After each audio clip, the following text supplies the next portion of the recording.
ಎಲ್ಲರಿಗೂ ನಮಸ್ಕಾರ. ಟೇಸ್ಟಿ ಊಟಕ್ಕೆ ನಿಮಗೆಲ್ಲ ಸ್ವಾಗತ. ಇವತ್ತು ಮಟನ್ ಕೈಮಾ ಅಥವಾ ಕೀಮಾ ಉಂಡೆ ಸಾರು ನಮ್ಮ ಮನೇಲಿ ಹೇಗೆ ಮಾಡ್ತೀವಿ ಅಂತ ತೋರಿಸ್ತೀನಿ. ಅರ್ಧ kg ಕೀಮಾ ಅಳತೆಗೆ ಅರ್ಧ ಹೋಳು ತೆಂಗಿನಕಾಯಿ, ಕೊತ್ತಂಬರಿ ಒಂದು ಕೈ ಹಿಡಿಯಷ್ಟು, ಈರುಳ್ಳಿ 1, ಹಸಿಮೆಣಸಿನ್ಕಾಯಿ 10-12, ಹಸಿ ಶುಂಠಿ 1 ಇಂಚು, ಬೆಳ್ಳುಳ್ಳಿ 1 ಗಡ್ಡೆ, 4 ಟೇಬಲ್ ಸ್ಪೂನ್ ಧನಿಯಾ ಪುಡಿ, ಅರ್ಧ ಟೇಬಲ್ ಸ್ಪೂನ್ ಅರಿಶಿನ, ಲವಂಗ 6-8, 1 ಇಂಚ್ ಚಕ್ಕೆ. ಇದನ್ನೆಲ್ಲ ಮಿಕ್ಸಿಗೆ ಹಾಕಿ ರುಬ್ಕೊಳ್ಳಿ. ಸ್ವಲ್ಪನೇ ನೀರು ಹಾಕಿ ಗಟ್ಟಿಯಾಗಿ ರುಬ್ಕೋಬೇಕು. ರುಬ್ಬಿದ ಮಿಶ್ರಣವನ್ನು 2 ಭಾಗವಾಗಿ ಮಾಡಬೇಕು. ಒಂದು ಭಾಗ ಮಿಶ್ರಣಕ್ಕೆ 2 ಟೊಮೊಟೊ ಹಾಕಿ ಮತ್ತೆ ರುಬ್ಬಿಕೊಳ್ಳಿ. ತುಂಬ ನುಣ್ಣಗೆ ರುಬ್ಬಬೇಕು.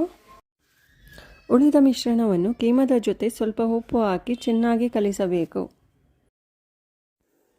ಕಲಿಸಿದ ಮಿಶ್ರಣವನ್ನು ಮತ್ತೆ ಮಿಕ್ಸಿಗೆ ಹಾಕಿ ನುಣ್ಣಗೆ ರುಬ್ಬಿಕೊಳ್ಳಬೇಕು. ಇನ್ನೊಂದು ಮಿಕ್ಸಿಯಲ್ಲಿ 3 ಟೇಬಲ್ ಸ್ಪೂನ್ ಹುರ್ಗಡ್ಲೆಯನ್ನು ರುಬ್ಬಿ ಕೀಮಾ ಮಿಶ್ರಣಕ್ಕೆ ಸೇರಿಸಿ ಚೆನ್ನಾಗಿ ಕಲಿಸ್ಕೋಬೇಕು.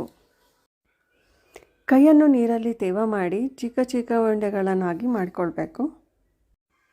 ಒಂದು ದೊಡ್ಡ ಪಾತ್ರೆಯನ್ನು ಬಿಸಿ ಮಾಡಿ 3 ಚಮಚ ಎಣ್ಣೆ ಹಾಕಿ, ಎಣ್ಣೆ ಕಾದ ನಂತರ ಉಂಡೆಯನ್ನು ಅದರಲ್ಲಿ ಹಾಕೋಬೇಕು.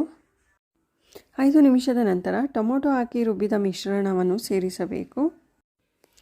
5 ಲೋಟ ನೀರನ್ನು ಸೇರಿಸ್ಕೊಳ್ಳಿ. ಅದರ ಜೊತೆಗೆ ಮಾಂಸದ ಬೇರೆ ಪೀಸ್ಗಳಿದ್ದರೆ ಅದನ್ನು ಹಾಕಿಕೊಳ್ಳಿ. 15 ನಿಮಿಷದ ನಂತರ ರುಚಿಗೆ ತಕ್ಕಷ್ಟು ಉಪ್ಪನ್ನು ಹಾಕ್ಕೊಳ್ಳಿ.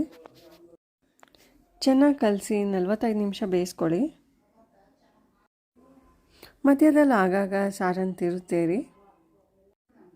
ಇಷ್ಟಾದರೆ ಈ ರುಚಿಕರವಾದ ಸಾರು ರೆಡಿಯಾದಂತೆ.